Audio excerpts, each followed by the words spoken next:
Hello everyone, welcome. I'm just going to check that I'm streaming successfully and then we'll begin. And yes, it looks like we have an active stream, so thank you for being here. I see we have Villainous in the chat. Um, and you have Sergeant Grinch. Yes, you were on time, so no need to do push-ups right now. Yeah, the stream delay is about 2 seconds or less. It's actually pretty good. So, and he never returned his horse, just jumped in. I've been mulling about smartly, but not announcing myself. Hello there, welcome. And Built for Speed, welcome. Good to see you again. Yeah, so guys, thank you very much for being here. I do appreciate the company. And yeah, I hope we'll have a good conversation today. So I want to continue my analysis of atheism. And of course, this was left. YouTube deleted this just a moment ago before I went live. And Dodzo, welcome. So Mike Hunt, Hamster Box, hello from England, carrying the good work. Thank you very much, Hamster. I will be doing so. Yeah, once I finish this, there's quite a number of slides I've been working on that I need to prep and start presenting. Uh, yeah, of course, yeah, I'm speaking with Al-Fadi in the next few days. We were supposed to meet, but he's been having health issues. So let's just say there's been a lot of cancellations. And we were supposed to record, but that didn't occur. So it looks like that's being pushed back. But I've got like 10 more episodes coming out with him. And I was also supposed to do a live stream with Al-Fadi and Jay Smith a few days ago. So yeah, well, we'll see when that happens, but probably at this rate around March only. So Mike Hunt left this message: religion is the most evil thing to exist, based on something that doesn't even exist, which is fascinating coming from someone who doesn't have any beliefs, right? He hasn't thought about religion, doesn't know anything about religion, hasn't thought about it. So yeah, and of course he's just simply parroting the same words as those of the Enlightenment thinkers like Baron de Holbach, whom we've mentioned before, which was then repeated by people like Sham Harris and Richard Dawkins in a less intelligible form. Of course, as an atheist, he doesn't have a moral standard in terms of a moral transcendent lawgiver to judge what is good and evil. So evil is just simply, in his case, opinion. And of course, atheists have been spending a lot of time trying to define their morals. So I will do a talk about that in the future as well. Now, yeah. So on that, I want to go back to this book by this guy, Atheism, The Case Against God, by George H. Smith. Now, what is fascinating about George H. Smith is, let me bring up the slides. And so on the slide, what we have here is George H. Smith telling us that atheism is the absence of, again, Built for Speed very well asked, to the atheist, what is evil? So of course they've got very limited options in terms of defining what is evil. So social convention is the most common one. But of course social conventions can change. And of course if one society does it as a social convention, let's say the abuse of little girls, then is that society wrong? And by the atheist standard, that answer is no, because it is a societal convention. Of course, if someone decides to promote an idea and it becomes successful, they can then forcibly change society, in which case morality is simply just what people decide at any given time. So there's no transcendent idea of morality and there's no transcendent view of justice. There would also be no transcendent view of truth. These are interlinked. Now, George H. Smith says atheism is the absence of a belief in a God. Okay, fine and well. Nothing more. So it's merely the absence of belief, nothing more.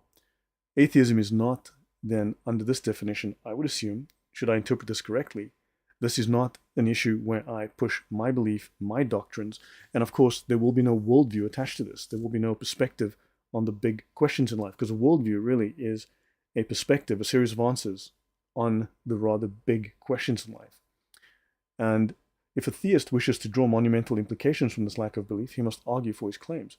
Well, I think we can easily see he contradicts himself within moments, right? So the historic use of atheism has meant the use of evaluation and reason, because remember, atheists claim to be the epitome of reason. In fact, they state that being theistic, having a belief in God, makes you unreasonable, makes you someone who is simply just superstitious, and you've forfeited the use of reason.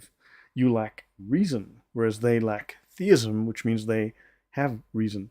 And so the idea being, as the humanists then, from the 1930s, the humanists went on a huge campaign to basically associate science with atheism. And to be atheistic is to be scientific, is to be rational. Now, of course, it is irrational to have absolutely no thought about something, to have never spent a moment pondering something, but they claim to just have a lack of belief. Now, they claim to have some sort of to have captured evaluation and reason, but yet they claim not to have done any kind of evaluation of the concept of God. And so atheists traditionally followed the literal meaning. Now we've mentioned this before, right? So let me just skip forward to what this guy actually, so that's his definition of atheism. So let me just jump to here. Let's see, Villainous says, thank you, Bolt for Speed, he says, well said.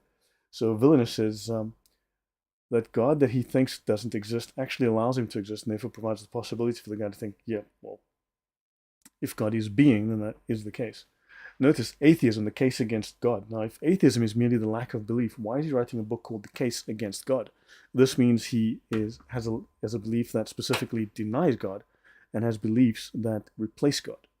So does a God exist? The question has undoubtedly been asked in one form or another since man has had the ability to communicate. Thousands of volumes have been written on the subject of God. Now, okay, fine and well.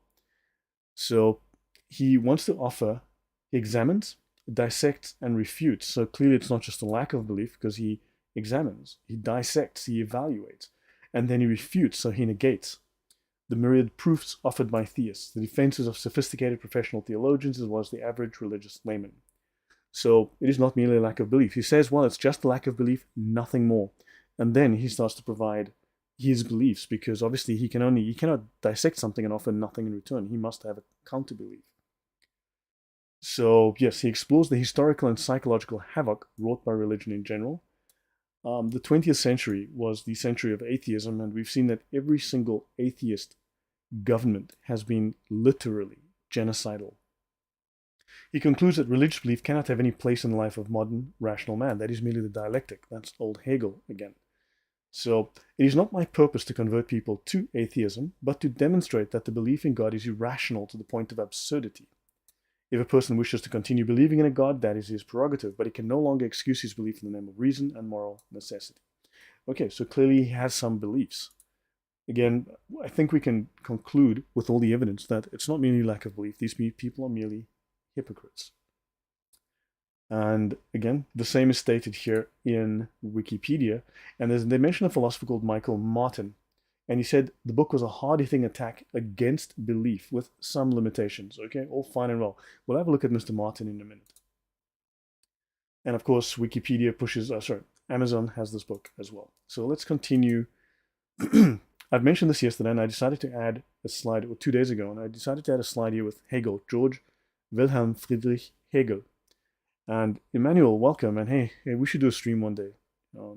Yeah, so he was born in 1770 in Stuttgart, Württemberg, and he died in 1831 in Berlin. He was a German philosopher. Now remember, I mentioned this here from the American Philosophical Association, and they spoke of the new religion, a Hegelian dialectic. So Hegel had the idea that you had primitive beliefs, superstitions, which were then superseded by organized religion, and when the two met, there was a massive violent clash, and eventually organized religion won. Then, of course, organized religion is about to be replaced by socialism, which is the highest state, the progress. These are progressives, right? So we are going to progress to socialism, which will replace organized religion, and that will be the clash, this Hegelian clash, this, thesis, synthesis, antithesis, synthesis, right? And then, of course, eventually socialism will give way to communism. Now, traditionally, atheism has been conceived and construed as a rejection of religion and religious faith. So he speaks here of religion, atheism, and faith, and he offers an interpretation of atheism reminiscent of Hegelian dialectical approach.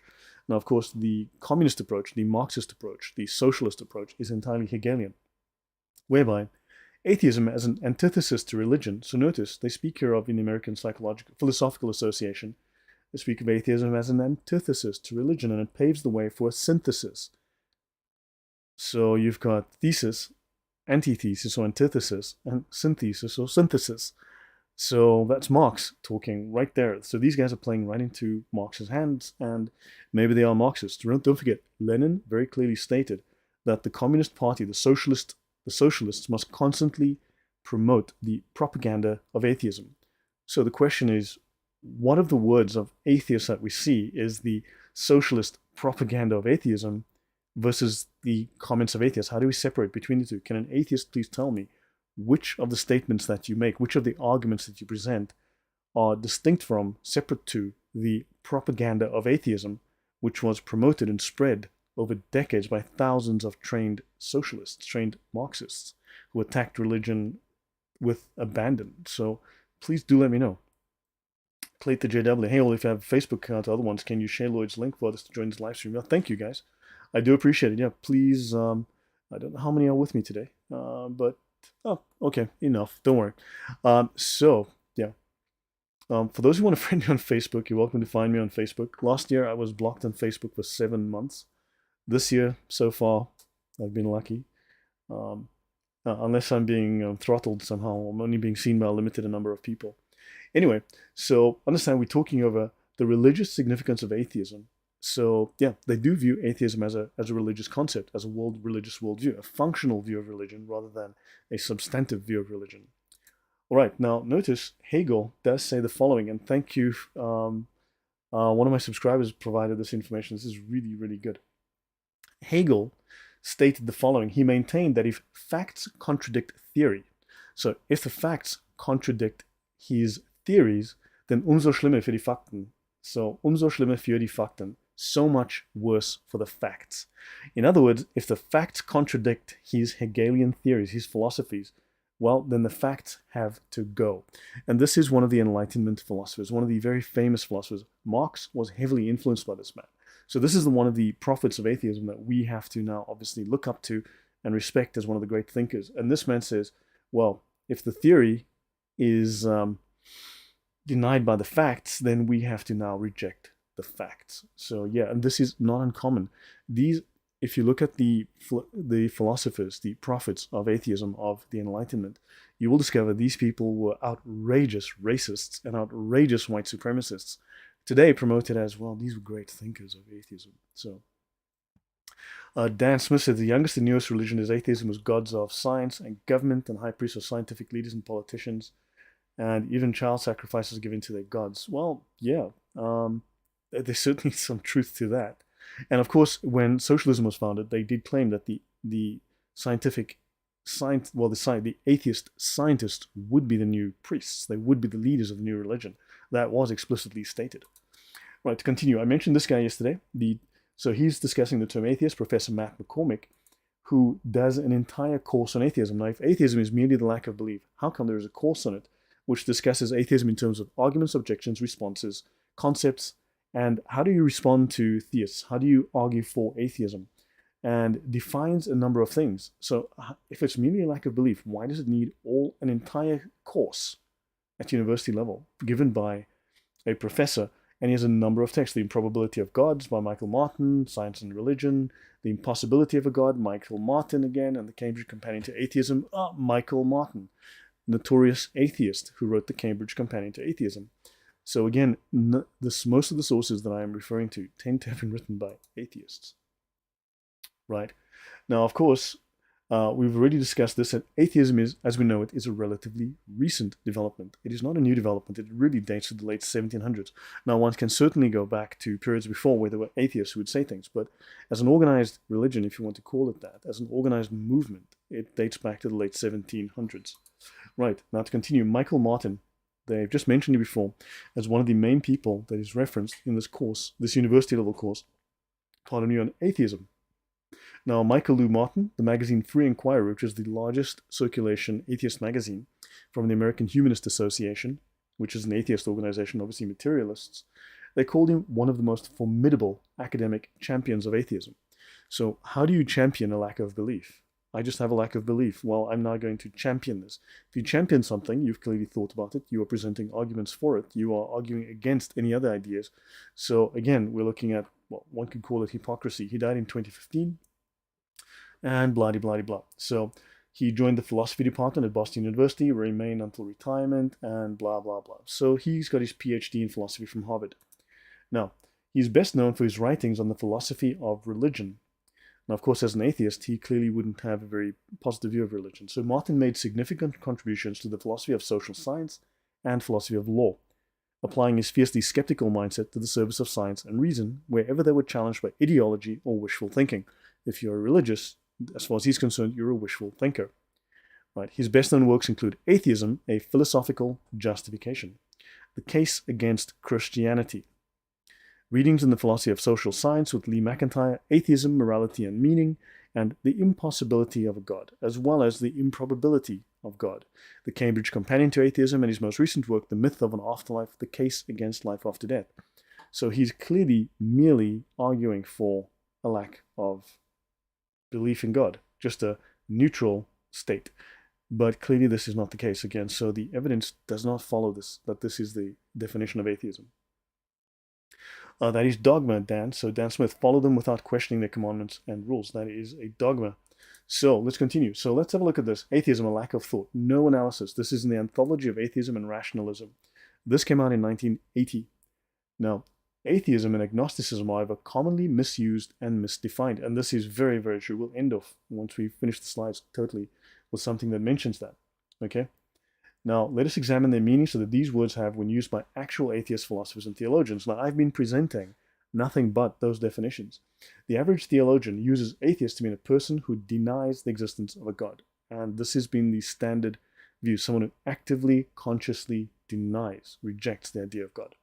Even an atheist would agree that some atheists, a small minority apparently, quote unquote, laugh, laugh, laugh, would fit this definition.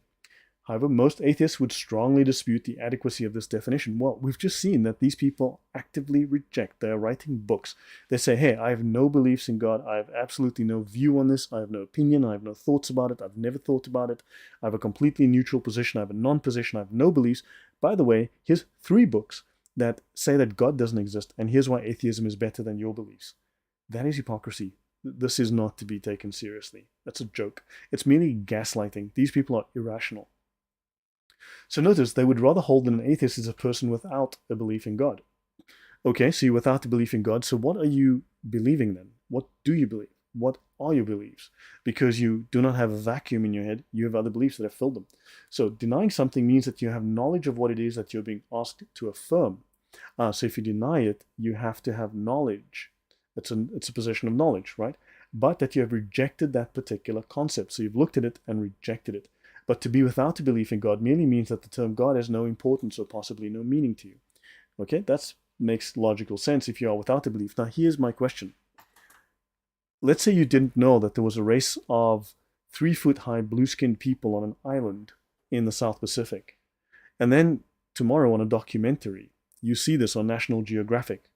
Or someone brings one to your town and sticks them in the circus and you happen to see them in a cage.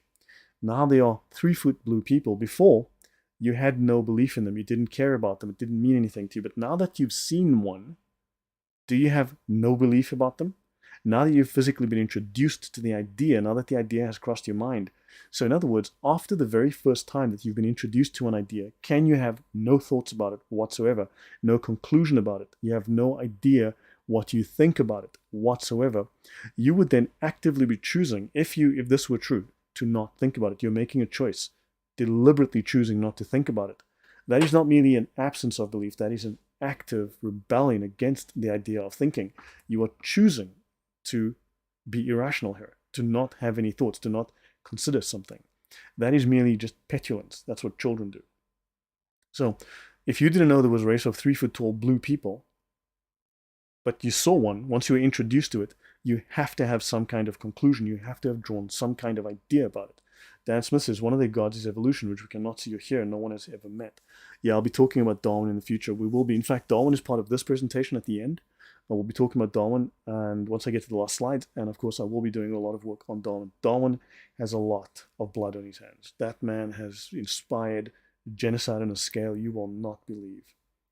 So when I watch Dawkins debating, I just switch in my mind every time he says evolution. I change it to God. And yeah, basically Darwinism created the idea of the creation of life, the origin of life without a God, except Darwin never discussed the origin of life. Darwin quite simply said, this is how life evolved. This is how species evolved. This is how we got variety. Darwin does not offer any sort of idea as to the origin of life. So Darwin's ideas come in after he speaks of first life, and then you talk of how it evolved supposedly into multiple different species, how your stereo became a kitchen appliance, right? He speaks of how your fridge became a dishwasher. He speaks of how your dishwasher became an oven. This is what he speaks about. This is about how your little Volkswagen Beetle became a sailing yacht. Understand? This is the kind of thing that Darwin's talking about. But who created the first beetle? That's not what Darwin's discussing. Atheism, a lack of thought, no analysis. Now, of course, in this book, An Anthology of Atheism and Rationalism, edited by Gordon Stein, the book had the following definition. An atheist is a person without a belief in God. The distinction is small but important.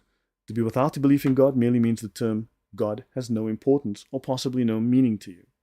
Belief in God is not a factor in your life. Surely, this is quite different from denying the existence of God. Atheism is not a belief as such. It is a lack of belief. So this is where this idea of a lack of belief comes from. At least one of the sources that try to push this idea. You will notice they are in the minority. In terms of written academic sources, these are entirely in the minority, and none of the serious sources take this seriously. Dan Smith says, yes, the origin point is never able to be explained scientifically. Yeah. Now, by using the above definition, atheists have attempted to shift the burden of proof, of course. In the article, Is Atheism Presumptuous?, atheist Jeffrey J. Lauder admits that I agree with Copan that anyone who claims God does not exist must shoulder a burden of proof just as much as anyone who claims God exists. Wow, Steve, thank you very, very much. I really appreciate the donation. Thank you very much. It's very kind. Right. So now, of course, the idea of utilizing this definition sidesteps the burden of proof of having to provide a rationale for your beliefs. And if you can claim you don't have any beliefs, but yet we see someone can claim not to have beliefs and then write multiple books about those beliefs and also attacking your beliefs. This makes no logical sense. It is entirely irrational.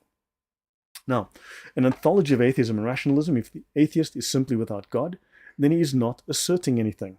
On the other hand, the atheist is asserting the existence of something, God. The theist is asserting the existence of God, so the burden of proof is on the theist. Atheism is without God. It does not assert no God. The atheist does not say there is no God. Well, if he doesn't say that, if he doesn't know, then he is an agnostic. But of course, atheists will vehemently deny being an agnostic. They want to be called an atheist. Thank you, Steve Henry. I'm really glad if this helps you, if this provides some sort of clarity and usefulness, if the content is of course of use to you in your own discussions and arguments. Maybe at some point I really should turn this into a book or turn these slides into booklets. Okay, so once again, an atheist does not assert no God. The atheist does not say there is no God, okay? So he says that. He says that atheists make no assertions. Religion is the most evil thing to exist based on something that doesn't exist. That is not an assertion, of course. That is merely a lack of belief. That is utter tripe. Okay, I think we can see this is merely a claim that simply tries to shift blame away from them to remove from them responsibility for the things that they do. It's to defend the tribe. So yeah. So I am a warrior says atheists believe concept of God created by mortal man. Man has been believing in God since the beginning, since the very beginning. The oldest architecture on earth is religious architecture. So yeah. What did I miss? Go back to the beginning, Islam Mentira Verdad. Go back to the beginning and play it at like 1.5 or 1.75 speed till it catches up, because it's only a few minutes. You'll get there. Dan Smith says a lot. Be best to watch from the beginning later. Yeah. Okay. So now let's look at Anthony Flew.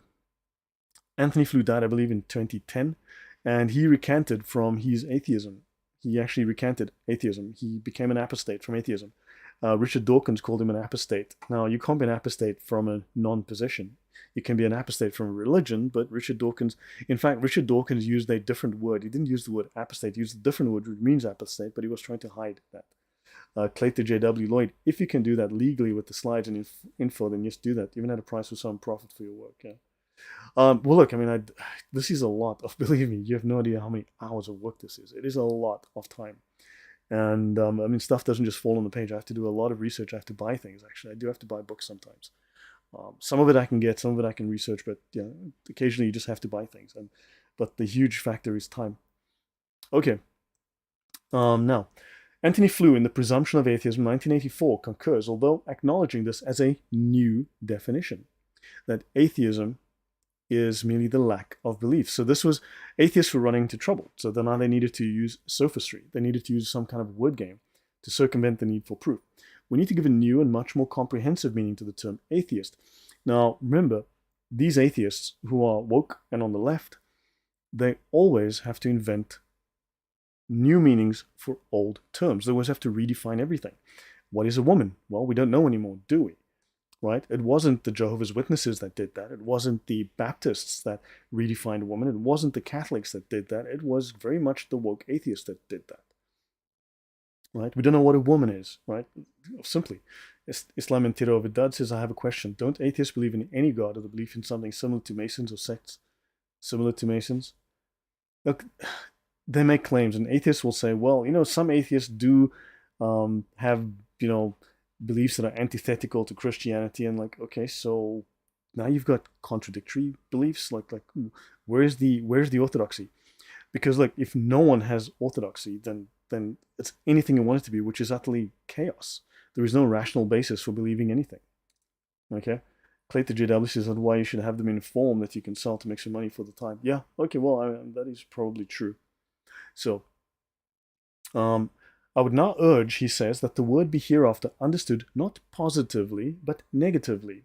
Let the original Greek prefix "a" be read in the same way atheist as it is customarily is read in such other Greek English words as amoral, atypical, and asymmetrical.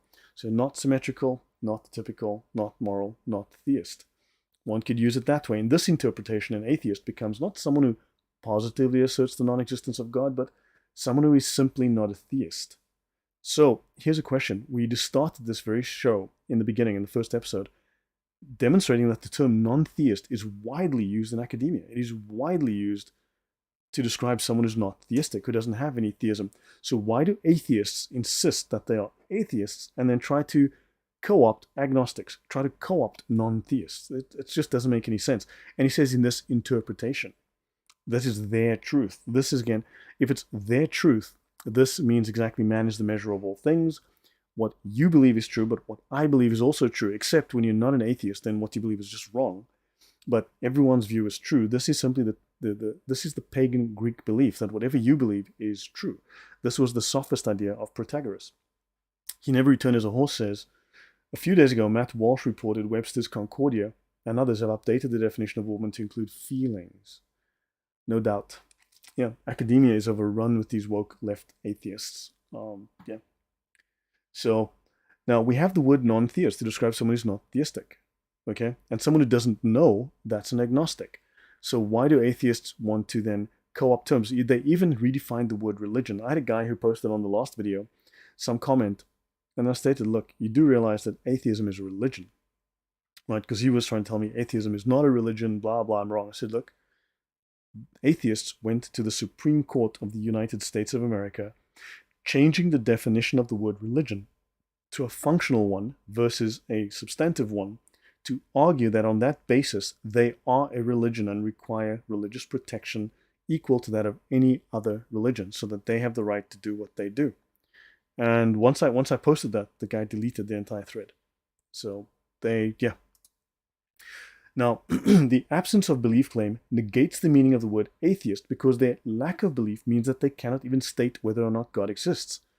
So this makes them agnostics, a term that atheists despise. So these people, this whole word game, I mean, man, when you try to talk to atheists, you get stuck in these word games on defining terms. It's stupidity. They don't want to be pinned down, just like Abduls don't want to be pinned down. Now, one would have no contact. Okay, one would have had to have no contact with any theist to truly not have any beliefs about God. I mentioned this earlier. After just one such interaction, the atheist would have started to form beliefs in relation to the existence or non-existence of God. And once the atheist begins to examine the evidence, beliefs would exist. Now, "You never return as a horse" says, hard to run away from reality, but they sure keep trying. Oh, they certainly do. All right. Now, the opposite of absence is presence. He says the absence of belief. Okay, so you have the presence of what? Dogma? I had a vague sense that there were monsters under my bed at night. I looked and I didn't see any. Okay, great. So if you looked under the bed and found no evidence of monsters, would the natural response be to, one, have an absence of belief about monsters, or conclude via analysis that monsters do not exist, that you actively deny the existence of those monsters?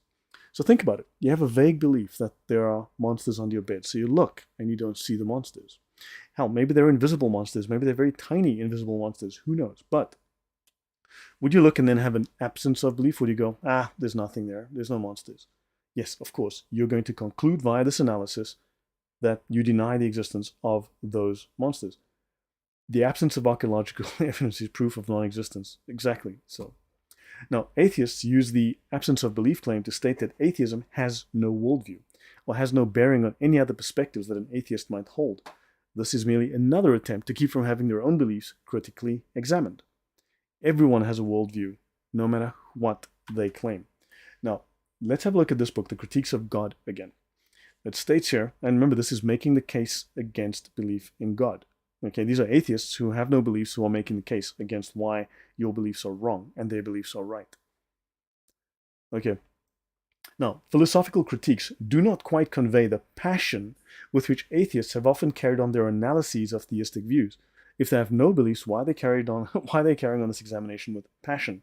For, historically, atheism has been and continues to be a form of social and political protest directed against institutionalized religion, against theistic doctrine. Thank you. So this is what this book tells us. This is merely an argument and a concerted effort against religion. So therefore they are against God. They're against the church, against Christianity, right? Now, despite the variety of philosophical positions to which atheists have subscribed, atheism is not simply a negative standpoint. There's a certain quality of intellectual temper that continues to characterize philosophical atheists. So the book tells us, these authors, these 20 famous authors tell us that atheism is not simply a negative standpoint. They are proof of it because they are providing evidence for their view and evidence against yours. Now you have the so-called village atheist whose primary concern is to twit and ridicule those who accept some form of theism, or for that matter, those who have any religious convictions. Now if they have no beliefs, why are they ridiculing your beliefs? They must have an idea that their ideas are superior, right? Now, their rejection of theism is based not only on the inadequacies that they have found in the arguments for theism, but often also on the positive ground that atheism is a corollary, or an opposite of, a contradictory to, a better supported general outlook upon the nature of things. So in other words, a worldview that is superior to yours. So they have a worldview that lacks God, that denies God, that is better than yours. So they're making a comparison. They've made an evaluation, and they believe that, now think, their lack of belief is better than all your beliefs. So if they lack belief, do they have morals? Do they have a belief in any kind of moral standards? Do they have any idea in any kind of legal standards? Yeah, of course they do. We know that they do. They know that they do. So clearly, they have a worldview. A man with his fishing net did experiments to measure the size of the fish in the ocean. His study showed that there are no fish in the ocean smaller than 4 inches. Also, his net had 4-inch space holes in. Yeah, of course. Don't forget, the atheist worldview is materialistic by default. So therefore, it rejects anything that is immaterial. It rejects anything that is of spirit. And they're asking you to provide evidence for spiritual, but by default, they've rejected the spiritual. It's like the astronomer has pointed his telescope at the stars, and he cannot see any dolphins. So he has therefore concluded that you are lying about the existence of dolphins. Dolphins do not exist. So, yeah. So we need to have a proof that God does not exist in order to justify... Oh, we need not have a proof that God does not exist in order to justify atheism. They state here, atheism is obligatory in the absence of any evidence for God's existence. But by default, their entire worldview rejects the immaterial. It completely excludes it as valid. It calls it straight up irrational. Hey, Kitsune, welcome. Yeah, it works. I'll watch on the replay. Yeah. Okay, now, philosophical atheists reject the assumption that there are incorporeal entities, right? Incorporeal, some would say.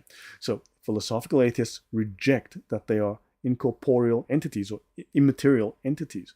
So how can you, with a purely material worldview, say that you are open to all evidence, but you have already rejected such evidence by default? So atheists are generally agreed we must look to the processes in nature. So purely material processes, which means if you are of the creation, you can only see things in the creation. You don't look beyond. There's nothing outside. There's nothing beyond that creation, right? let's continue. So denial, not just a river in Egypt. Villainous, haha, obligatory lying. Yeah, I noticed. I made that connection as well. Obligatory. It sounds like the Sharia. Yeah. So which means it's dogma. Don't forget that. That means it's dogma. Dogma is a belief that you have to accept without any argument. You merely have to believe it. Right? Denial, not just a river in Egypt. So atheism, commonly speaking, according to the Encyclopedia Americana, right, the Library of Universal Knowledge states here, atheism is the denial of God. Theism, from the Greek theos and God, is belief in or conceptualization of God. Atheism is the rejection of such belief, which means you evaluated it and you have rejected it. In the ancient world, atheism was rarely a clearly formulated position. Encyclopedia Americana. So now atheists are trying to go back to, well, I saw one atheist writing 200,000 years ago, man was only atheist. Theism is a new idea. Theism is brand new. 200,000 years ago, man had, it's like, okay, fine, it look great, but can you show me this 200,000-year-old evidence? I would love to see it, but clearly not. Right. I'm a warrior says all people and atheists need to know that the power of God is with you all the time through your mind, senses, emotions, and yeah. Okay, so yeah, if God is being, then we are within that being. Now, according to the Encyclopaedia Britannica, Standard of the World, 14th edition, so yeah, this is a box that it used to come in. Atheism is the critique and denial of metaphysical beliefs in God or spiritual beings. Atheism is to be distinguished from agnosticism, which leaves open whether there is a God or not, professing to find the question unanswerable. Notice that there were definitions of atheism that spoke of this is meaningless to you, or you withhold judgment. So if you withhold judgment, you are an agnostic. Yet they then utterly reject the idea of being agnostics and claim to be atheists. And atheism is typically defined as someone who rejects the belief in God. And this just goes round in circles. Right. So they profess to find the question unanswerable. For the atheist, the non-existence of God is a certainty from the new Encyclopedia Britannica. Oddly, it states here, the non-existence of God is a certainty. Don't forget, according to Carl Sagan, for an atheist, the non-existence of God was also a certainty. Right? So that's what he called an atheist. Now, I'll go with Carl Sagan on this one. Were the atheists in the ancient cultures as Assyrians or Hittites or Chaldeans? Not commonly so. Atheism in the ancient world is not as widespread as one would think. People were largely religious. There were, of course, the odd dissenter, but it's not really a major thing. People were generally religious. Built for Speed says, my pastor used the illustration on how those of German higher criticism denied the existence of the duck-billed platypus, a mammal that lay eggs. Unthinkable. Exactly. Okay, moving on. So let's look at the Historical Dictionary of the French Revolution. This is the Historical Dictionary of the French Revolution by Samuel F. Scott and Barry Redhouse. Atheism, a materialist philosophy. So there we go, materialism, right? Denying the existence of God. So someone who denies the existence of God. Held by a few philosophers during the Enlightenment and professed by a small elite. Oh my golly, an elite. The best amongst us, right? A small elite involved in de-Christianization during the Revolution. So don't forget, the French Revolution was the very first produced the very first atheist state.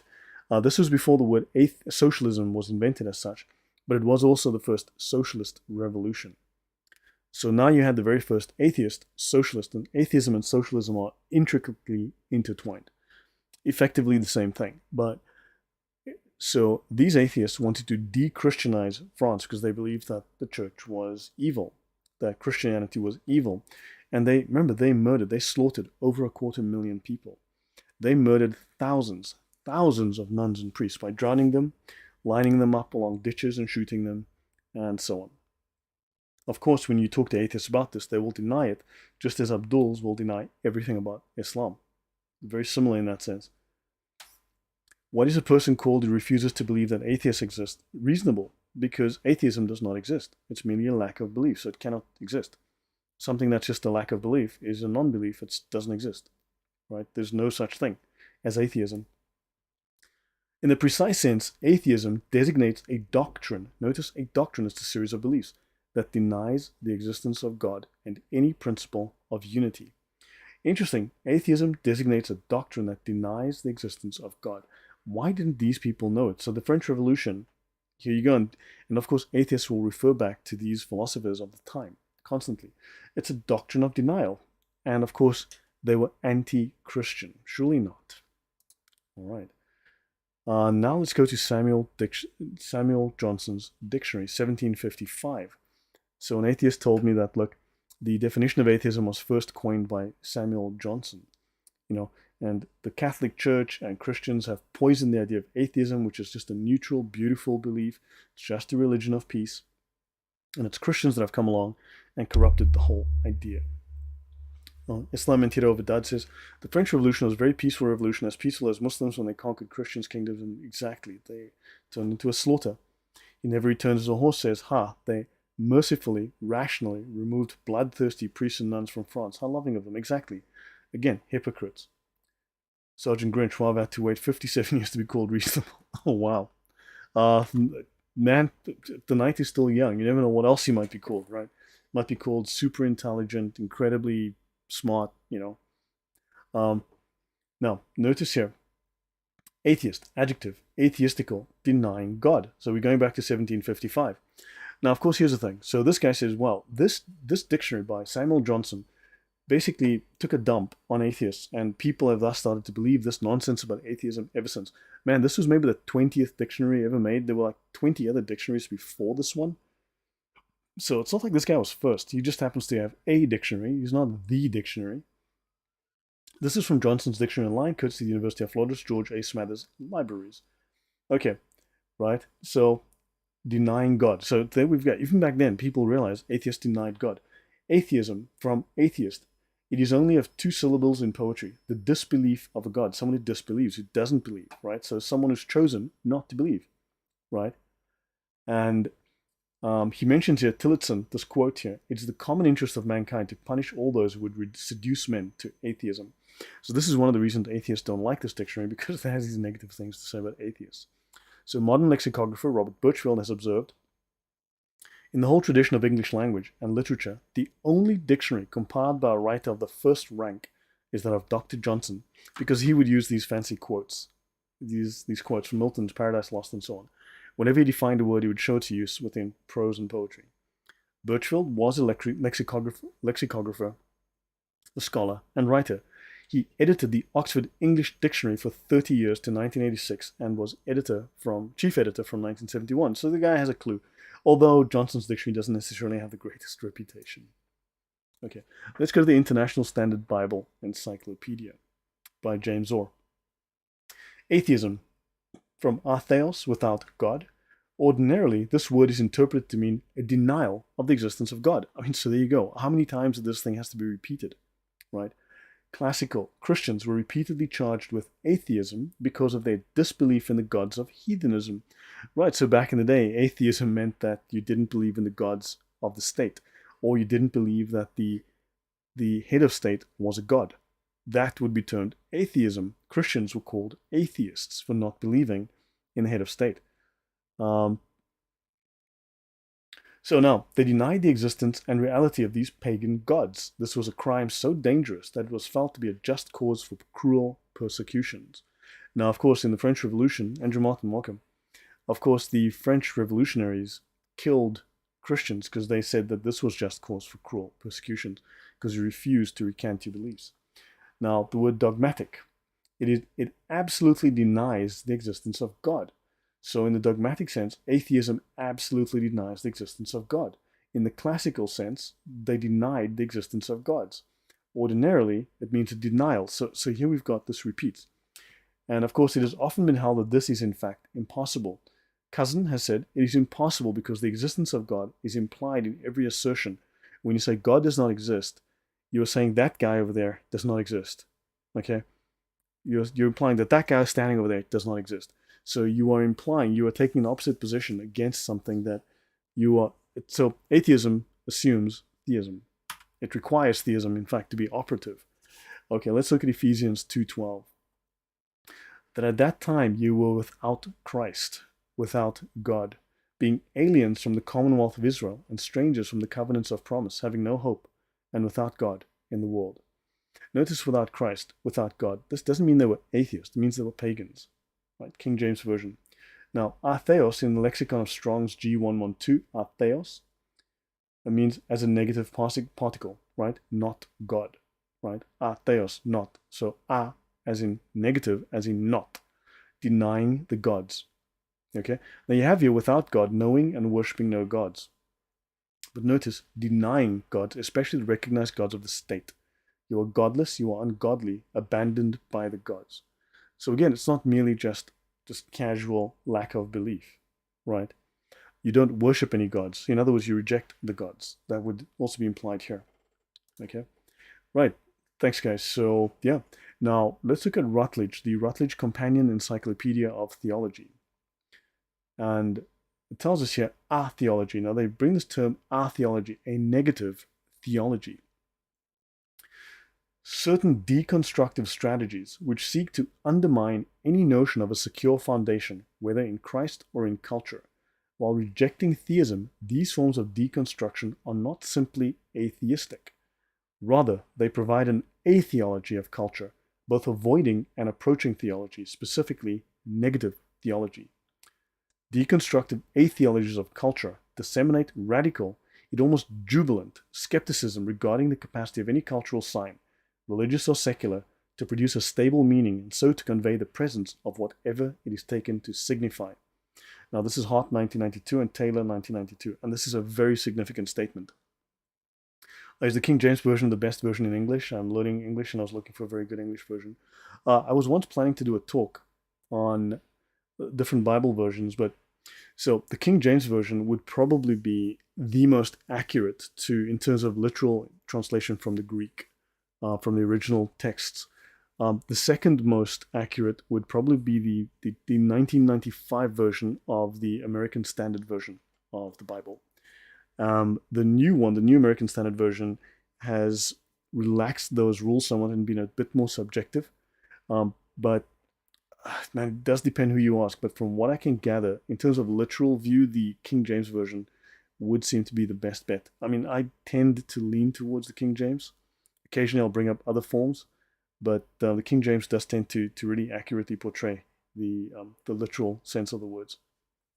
But yeah, sometimes different Bible versions are necessary to really get the sense of something. So, but yeah, in terms of accuracy, it's apparently the best. I mean, from my looking into it. Now, notice they speak of atheology. This is anti-theology. This is something that seeks to corrode, to destroy, to undermine theology, a negative theology. So it's a theology which is the opposite.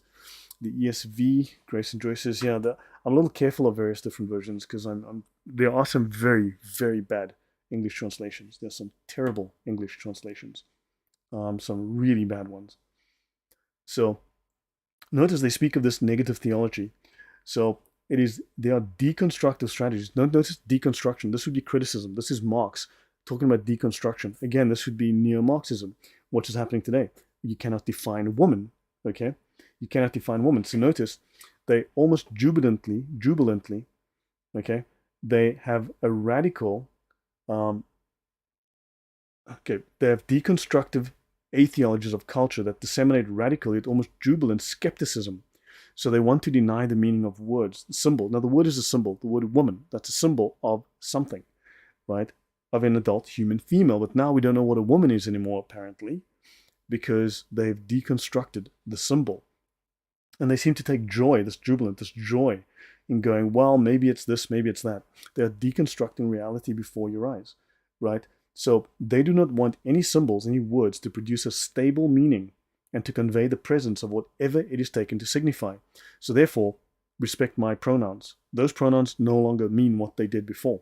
They now mean whatever they say it means. That's why they are constantly having to redefine all words, to destroy meaning. They're destroying the logos, they're destroying logic. Don't forget the primary rule there are three major tenets of logic, right? Logic is based on three pillars, right? Three major rules of logic. The first is that P is P, that something is what it is. A cow is a cow. It's not a donkey. A cow is not a watch, right? A car is not a horse, right? P is P and P is not Q, right? So this is a watch. This is a watch. It is a watch. It is not a duck, right? But now, I'm not a man. I'm a woman. This goes literally against logic. Now, these are atheists that are irrational. They're going against logic. You now are going against this logic of P is P and P is not Q. Understand? A man is a man, a woman is a woman, a man is not a woman. They're different. And now, of course, they're destroying the symbolism. And they want to be whatever they want, so they are destroying logic. So atheists, again, these are atheists. Atheists need to own this. They're going against rationality. They're going against logic. It's a destruction of the logos. Because, of course, if the world is reasonable, it's because God is reason. If the world is legible and understandable, rational, it's because God is rational and he made a rational world. Therefore, we can understand this. We can determine what the rules within this rational world are, right? And therefore, science is something that comes out of the fact that we are rational. Christians understand that the world is scientific. The world runs on rational rules. So, yeah, and of course, the whole idea of atheism as an atheology, is to destroy all of this, right? Logic is destroyed, irrationality, exactly so. A is equal to not A. Precisely, Andrew Martin. Yeah, A is equal to not A. Logic is destroyed. It's irrationality. And this is, unfortunately, something atheists have to own. It's an attack on the Christian worldview. It's an attack on Western logic. So it basically leads to pride in lying. What I say overrules rationality and evidence, and I have to agree with you 100%. It's word magic. It's trying to recreate the world, right? It's magic. So now, so notice they provide an atheology of culture, avoiding and approaching theology. So they provide an alternative theology, an inversion in terms of theology. Okay, it's a negative theology. So atheists do have a set of beliefs. It's the negative inverse of the Western worldview. So not just is an attack on Christian belief, Christian doctrine, on God, on Jesus, it is also an attack on the logos. It's an attack on logic, because Christians basically invented the idea of science and logic. These are things that flowed out of the Christian worldview. The world is rational. The world can be understood. The world is not simply random. And of course, don't forget, materialists push the idea that the world is merely a set of random accidents. There is no logic to it. It simply is something, just an accident that occurred, right? Whereas Christian doctrine says, no, the world is rational, logical. So this is a major conflict. And so this here is really profound. What this states here is incredibly profound. Now, for Rorty, according to this scholar, the self has to be de-divinized. The self has to be de-divinized. Welcome, Veronica. So, yeah, Islam, and there are trans-race peoples are crazy. Yeah, this is crazy, this whole trans thing. So, yeah, it's insanity. So there you go. So look, this is a really profound slide, something to think about. The self has to be de-divinized. Now, don't forget, according to if you go into, again, communism, you go into the socialist uprising of the 20th century and so on, don't forget, they had to de-Christianize, just like the French Revolution. They had to de-Christianize the population. And of course, you had these camps where they had to simply strip these people of their morality, right? They had to strip them of their values and install these new communist values. This was called demoralization. De-divinized, demoralized, right? So when you demoralize someone, you don't make them depressed. You strip out their morals. You remove their values and install new ones. Keep that in mind. So this is exactly, again, I said earlier, Lenin made the statement that the communists must push the propaganda of atheism. So how do we distinguish between the propaganda of these communists, of the Communist Party, versus the propaganda of atheists? How do we know what atheists are saying is not just the propaganda of atheism, commanded that they do by Lenin? How do we know it's not merely that propaganda? Can an atheist give me a list which distinguishes between the propaganda of atheism pushed by the communists versus the legitimate statements of atheists who have now considered this view and they've come to these conclusions? If you can give me a list which separates, then we can know that, oh, ignore these statements. These are the propaganda of atheism pushed by the commies versus our legitimate scientific views. Please give me a list. I'd love to know, because you will discover that these views overlap incredibly. They're one and the same thing. It's effectively the same thing. Okay, I'll pause shortly. Okay, I'm going to end shortly, but they create their own gods. We see that in North Korea. The presidents are technically, yes, he is a god, but that's a cult. But yeah, many atheists will tell you again that they are the gods because they're the highest pinnacle of creation. In terms of matter, they are the highest form of matter. Ikar and Vice, hello, Deduza. Right, so now let's have a quick look. This I did for fun, okay? This was not serious, but this is Albert S. Mackey, an encyclopedia of Freemasonry and its kindred sciences, comprising the whole range of arts, sciences, and literature as connected with the institution of Freemasonry. Let's see what the Freemasons have to say about atheism. A Mason is obliged by his tenure to obey, and someone asked about the Freemasons earlier. I think Islam and Tiro Vedad, you asked me.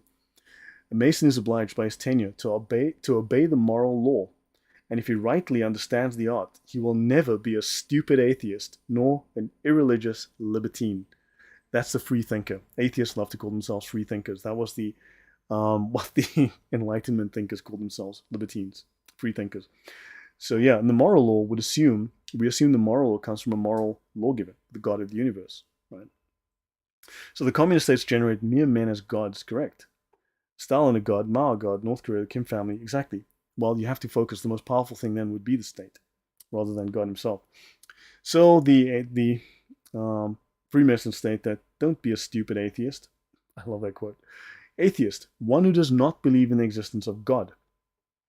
Such a state of mind can only arise from the ignorance of stupidity, or a corruption of principle, since the whole universe is filled with the moral and physical proofs of the Creator. Yeah, you know what? This is the one time you look at these Freemasons and go, yeah, yep, direct hit, burn, baby, burn. Let's have a look here. He who does not look to a superior and superintending power as his maker and his judge is without that coercive principle of salutary fear of God, in other words, which should prompt him to do good and forego evil, and his oath can of necessity be no stronger than his word. Because there is no consequence to anything you do, because there is no transcendent lawgiver to punish you for any of your transgressions. So, yeah, quite profound. Far too many atheists are socialists. Andrew Martin, I mean, the fact is that atheism was born alongside socialism in the French Revolution. This had been obviously building up for some time prior, but atheism and socialism are effectively one and the same. So socialism, when it was finally coined as the term socialism, it became a formal doctrine. So socialism was the aim of the French Revolution. It was a failed revolution. They claimed it was failed because it didn't produce the socialist paradise that they were waiting for, the communist paradise. Pardon me. So, of course, when the term socialism was developed in 1825, right, by, I can't remember his name now, but when the term was developed, it was an atheist philosophy. But don't forget, it was called Christian socialism. So it was Christian doctrine as a political doctrine, as a political religion, minus divinity. So, yeah. But yeah, atheists, and by default, don't forget, if you join the Communist Party, you're by default an atheist. He never returned as a horse. So we evolve from a moral, just God who holds men accountable for an insect-like hive mind that wholly supports the state. Sounds devo rather than evil. Fair enough. It's devolution rather than evolution. Yeah, I would have to agree. So yeah, this is really interesting what the Freemasons have to say. Not that I'm a fan of the Freemasons, but yeah, I just thought it was interesting. So I will do this one more slide. And we're on 60 of 81, so I've got 21 slides to go. So I'll finish here tonight. And the Brill Dictionary of Religion. So that's this book over here. Atheism, godlessness, linguistically derived from the Greek atheos, is so named only since the 16th century. Wow, now you're going back to the 1500s, which means at some point a deep dive into the 1500s, right, to see what is the source now that crept into the 1600s and the 1700s. Karin Weiss, she said that was eye-opening. So what was eye-opening? Please do tell. So Veronica says, atheism and socialism certainly share the idea that mankind can solve all problems on their own. That is true. It's not about self-sufficiency. It's about denial of God, and we'll do this. It's the hubris of knowledge, right? But yeah, I was saying, Karin, I guess that socialism was founded in around 1825. The word socialism was created, was formally used to describe this philosophical idea that started the, thank you, Maurice. Yeah, that started the whole French Revolution, and this was supposed to be a socialist revolution. And socialism was started under the name Christian socialism. So socialism really was a religious movement. It was started specifically as a religion. Even humanism was begun formally, explicitly, specifically as a religion. Now you'll see many atheists saying, well, I'm a humanist, I believe in science, I don't believe in religion. Except their religion was founded specifically as a religion. And both humanism and atheism are legally recognized. They went to court, they went to the High Court, they went to the Supreme Court of the US, and they fought in court to be accepted as a religion, and they were eventually successful. But of course they had to redefine the word religion differently to be accepted. But now atheism is a religion in the US. It is not just a technicality, it is a religion. Humanism is a religion. Socialism was founded explicitly as a religion. We'll build a tower to heaven and dethrone God. The dudes are, yeah, exactly. This is Babel. Socialism removes divinity from existence and places it in the state. Exactly, it gives the power to the state. And the state's in the hands of whoever runs the state, right? Oh, the Freemasons have a point. Who would have thought of that, right? Okay, now, Atheos is so named only since the 16th century. So there's a reason to dive into that and look at, hold on, what is this talking about here? What happened in the 16th century? And sadly, one of the sources that will come up for the rise of atheism is a guy that, it pains me to say this, but Martin Luther, that guy again. Martin Luther he has stuff to answer for. That guy. The more you learn about Martin Luther, the more you realize the man was scum. Excuse my French, but he was scum. Atheism means the denial of the existence of God or of the gods, as well as of a life after death. Now, the Brill series, the Brill publishing house, goes back, 300 years? These guys are old when it comes to this kind of academic publishing. They are highly respected. So yeah, car advice to do this is even a broken clock is right twice a day. Yeah, so it is a radical. So yeah, let me see. Let me have a look at the original live chat. So your comment was hidden. Interesting. Yeah, and we've got no crazy people in the chat, so I don't think anyone's saying anything weird. Sergeant Grinch, cool. I'll be gone in a moment. Yeah, well, I'll be finished in a moment, but thank you for stopping by. So yeah, you can just watch the beginning. Oh no, you were here at the beginning. So I'll be done in a few minutes. So I'm just gonna finish the slide and we'll call it. So notice, okay, so it's denial. So now again, we have confirmation from Brill, this one of the, if not the oldest academic publishing house in the world. It is a radical form of criticism of religion. Okay, criticism. So what did Marx tell us? Marx says in his writings, the criticism of religion is the foundation of all criticism. Marxism is the criticism of everything, right? This is why you have neo-Marxism attacking all Western institutions. It is the criticism of these institutions. Read Destruction when they say criticism, right? Everything is wrong. Everything's broken, right? And it depends on contingent historical and societal conceptualizations of God. Thus, a timelessly valid definition would specify anything but, okay, let's ignore that. So behind the imputation of atheism lurk confrontations. So behind the insults that atheism provides lurk confrontations concerning the religious tradition of a society. So these guys are attacking those religious societal traditions, right? A prerequisite for atheism is the formation of a theological concept of God. So now we're told by these academics that to have atheism, to have a negative view of theism, you have to first have theism. So theism came first. Now, how would atheism be the default position? To have atheism, you have to have theism first. Atheism is merely the critique of something. So therefore, atheism came second. Andrew Martin says, Clayton JW, Lloyd is the reference of book on the far right top corner. Yeah, guys, I don't know if it surprises you, but 90%, 95% of the time, I literally have the book on the screen. These are quotes directly out of the book. I didn't make this up. I didn't take a crayon and just start writing, okay? So if I go back, this is the actual book I took the quote from. There's the book, the Companion Encyclopedia of Theology I took the quote from. This is the actual Strong's G112, okay? Anyone can look this up. Blah, blah. Anyone can look up these books. These actually exist. I'm using references. I'm making up nothing. I'm merely using references. I'm pointing out references. So notice, a prerequisite for atheism is the formation of a theological concept of God. Now, it's crazy that atheists who claim to be rational and scientific reject all science. They reject all these references. They reject the scientists. They reject the scholarly authorities. They simply go, no, you have to believe the atheist when he says something. So in other words, hashtag believe all women, right? Hashtag believe my pronouns, right? So you cannot simply do that. We know you don't believe all atheists. You believe the evidence. Right? You have to find some kind of consensus at some point, some kind of authority, some kind of orthodoxy. You can't simply believe every atheist. You can't simply believe everyone's genders. At some point, you need to have meaning. And this goes back again. If you want to accept this person's gender is that gender, and they are rocket ship gender, and this is horse gender, and that's dog gender, nonsense. Absolute nonsense. Right? But don't forget, these people, again, have a jubilant aim to destroy the symbols that convey meaning, the symbols that convey, important religious and secular meaning, and they take delight in destroying these things. This is exactly what Marx referred to in terms of his idea of criticism. Man would criticize all the time, demonize. Hussein Mashni, I have to agree, demonized, yes, and welcome. Believe all means to be gullible. Exactly that. We believe the evidence. We don't believe all. And this is exactly what they want us to believe. It is the destruction of logos, the destruction of reason, right? Current Vice says, this channel is my major screenshot find. Love all the references. Thank you very much. Yeah. Okay, so back to this one. So understand, we're looking at a very strong tie-in with Marx, and Marx was influenced by a bunch of idiots, okay?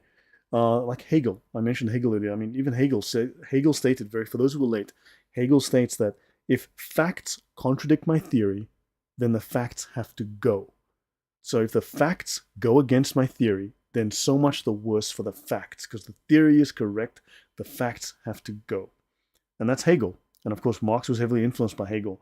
So the man clearly had no respect for facts, no respect for empirical evidence. That is incredible pride. Yes, Andrew Martin, there's overweening pride.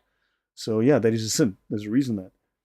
I also see object gender, which is dehumanizing. And again, yes, exactly. It's identify as rich, but my bank manager doesn't agree. Your bank manager is a bigot. You need to organize a protest.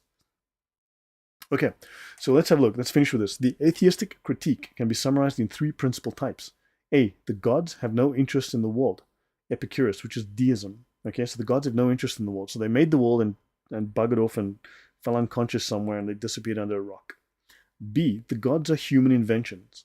Critias and Feuerbach. I've mentioned Feuerbach in previous episodes. I've discussed Feuerbach. He heavily influenced Marx, and he also influenced Freud. And of course, they are champions of materialism. And atheists, by default, are materialists. And then C, the existence of gods can neither be proved nor disproved. That's agnosticism. Now that's fascinating. Okay. Now we already have agnosticism and we have deism. So therefore, they need to have an active disbelief in gods, which means they are atheists because they actively disbelieve. They don't simply have a lack of belief. Again, that's called agnosticism. So the atheist critique is accompanied by pleas for alternative systems of explanation of the world, which means alternative worldviews.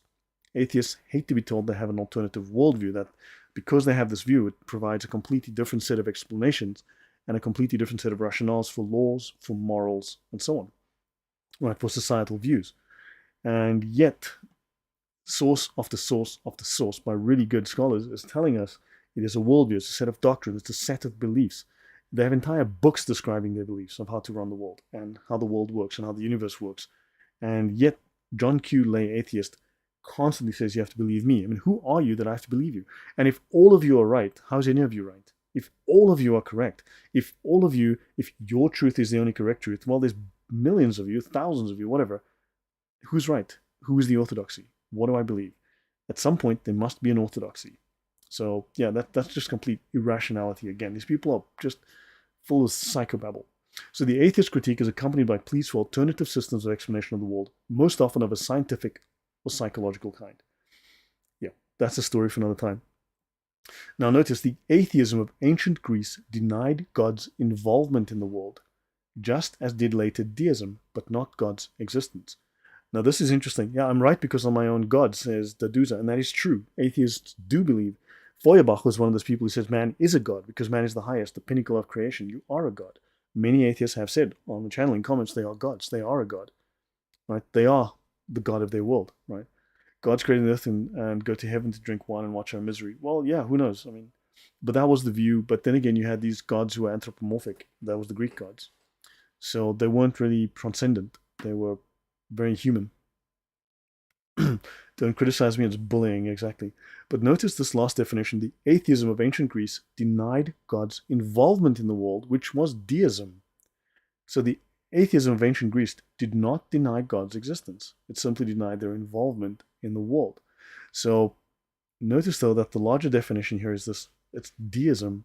So atheists are now trying to find legitimacy for their beliefs, like going back to, well, in ancient Greece and all that, there's beliefs in these fine scholars and philosophers, and therefore our ideas are very, very blah, blah, blah nonsense. What they are promoting are the very pagan ideas of 6th century BC and 4th century BC. They're literally promoting pagan ideas which which are primitive. These are primitive, 4,500-year-old primitive pagan ideas. It's like the emperor's new clothes, except the emperor is naked, and they slapped a sticker with the word science on his butt, and now we're supposed to go, oh, this is all brand new science. No, these ideas bear all kinds of resemblance to the ideas of the Greek pagans and the Roman pagans of 4,500 years ago that Aristotle looked at and Plato looked at and Sophocles looked at and said, you guys are idiots. So they bear a lot in common with Protagoras and others, and Gorgias, who were nihilists, who were complete sophists and liars, quite bluntly. Atheism is worship of self, and that is true. And in fact, many atheist philosophers will say exactly that. Their writings can be read to state exactly that. Lloyd, do you think atheism could be considered a spirit in a way? When you compare the beliefs of atheists, like Enlightenment style atheists, well, I mean, typically they try to draw upon the Enlightenment as an inspiration for their philosophers to give their ideas some kind of legitimacy. When you read the actual words of the Enlightenment philosophers, most of them were insane racists. I mean, God, you got to read what these people have to say. These people were racist like you will not. They'd make the KKK blush. And these people were very often white supremacists, the way that real ones, okay? But beyond that, would I say it is spirit? When you look at, in previous shows, I brought up the statement of belief, the doctrine, the principles of the Temple of Satan, and I've presented the doctrine and beliefs of the humanist organizations. Like in this case, I used Humanist Association of Canada, which is very similar to any other humanist association like that of America. Their beliefs are identical. So the Temple of Satan and the beliefs of Anton LaVey and the beliefs of the American Humanist Associations, which are like the formal atheist associations, are identical. In other words, the idea of atheism conforms completely to what Christians would call satanic. There are opposers. Remember, the word satanic comes from the Hebrew, the opposer, someone who opposes the Christian view, someone who opposes the Christian God, the God of the Bible. So yes, you could say that it's satanic, and it could have the spirit of the satanic behind it, this impulse. So yeah, I'd have to, given those definitions, we would have to come to that conclusion, I would say. Yeah, nothing new under the sun, Karan says. Certainly involves a spiritual battle. And don't forget, I mean, when you look at this definition here, this is profound. Okay, jubilant skepticism. These people take delight in destroying. They take delight in destroying, right? So let me see. Atheism is worship of self. Greek gods were as carnal as Greek people. Exactly. It's like Islam. It's no different. Hold on, I just got to change this to live chat. Somehow it changed again. So many politicians want anti-bullying laws to prevent them from being criticized. Yes, exactly. It's self-serving, but that's also atheists. Most of them are atheists. Let me see. And look up Dialect Practice 8 of 18 on YouTube. Exposes Dr. Martin Luther King Jr.'s doctrines of what Lloyd is exposing. Oh, really? What? Hold on. Dialect Practice 8 of 18. Okay. I'm just going to look that up here. So yeah, I don't know if I answered your question, but hopefully that answered your question. Aaron Ra, noted is now a Satanist along with his wife. Yeah, I could have told you, man, the first time I saw that guy, the very first time in my life, I saw a picture of him or I saw him on YouTube, I could have told you, a Satanist. I mean, come on, it was written all over him. It was written all over him. Don't forget, Anton LaVey's Satanism is considered atheistic Satanism. Now, whether or not we believe this, whether or not it's true and should be believed, that's another question, right? But they do claim to have atheistic satanic beliefs, that they claim to be atheist Satanists, right? Which means they are atheists who oppose God, which means it's not a lack of belief. It's an active position against God, putting yourself up as God or as a God. So yeah, there's a lot to be said here. So yeah, someone else told me, yeah, and there's a lot of atheistic Satanists out there, or Satanist atheists. Current advice is my son took a philosophy class at a Christian college and we almost lost him to suicide. Yes, he went to a very dark place. Yeah, sadly, this is what happens at university. Karl Marx was taught by a professor of religion at university, a guy called Bruno Bauer, who turned him into a raving madman. He was a Christian, and he was turned into a raving madman, an atheist, by Bruno Bauer.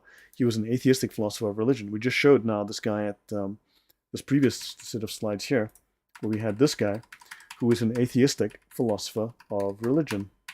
So we have this guy, atheist, philosopher of religion. how do you think he talks about religion as an atheist who despises religion? Very likely despises religion. What kind of neutral view does he bring? Probably not at all. I mean, it might be very subtle about it, but yeah. Yeah, these people are there to destroy religion. They're not there to promote religion. Yeah. So Mary Alex, why would a Christian college mess up with your boy? No, you need to see what's going on at these colleges, Mary Alex. There's a lot wrong there. There are some serious issues at these places, some serious problems at these places. So yeah, so guys, I will end here tonight. So thank you very much for the time. I went a tad longer than expected. Andrew Martin, thanks for the very, very interesting commentary. Corin Weiss, thank you again. Very few Christian colleges, maybe Bola. My son may have been safer at a completely secular. Who knows? It's really difficult to know. Thank you, Lloyd. Once again, you explained in lurid detail the hypocrisy of atheists, communist, socialists. Yeah, I mean, it's just I have to spend a lot of time reading this stuff. Yeah, so guys, I hope this was useful. I hope this sheds new light on atheism as an actual, quite literally, a satanic doctrine, if you want to look at it. And I've done this discussion in previous shows, right? So yeah, universities are full of atheists, thank God. Yeah. So guys, I will continue this probably on Friday or the weekend. I'll continue with this, and we'll see each other again. So hopefully this was useful. Please drop some comments and do let people know about the show. And thanks again for the support. I'm very grateful. And use this material. Talk to atheists about this. Ask them. Simply, Your Highness, hi there. Ask them, how do we distinguish between the considered rational scientific views of atheists versus the propaganda of atheism promoted by Lenin, Marx, Stalin? Because it was compulsory that the atheists, the communist atheists, promote propaganda of atheism. This is part of their orders. So can they please identify for us what is legitimately proper atheist scientific views, which are to be respected, and the false propaganda of atheism? They can just separate the two for us so we can have a list. Then, at least we can say, oh yeah, that's false atheism. So that would be very nice. Of course, it's going to be impossible for them to do that. So yeah, thanks guys. Have a good night, and we shall see you guys soon. Bye bye. God bless.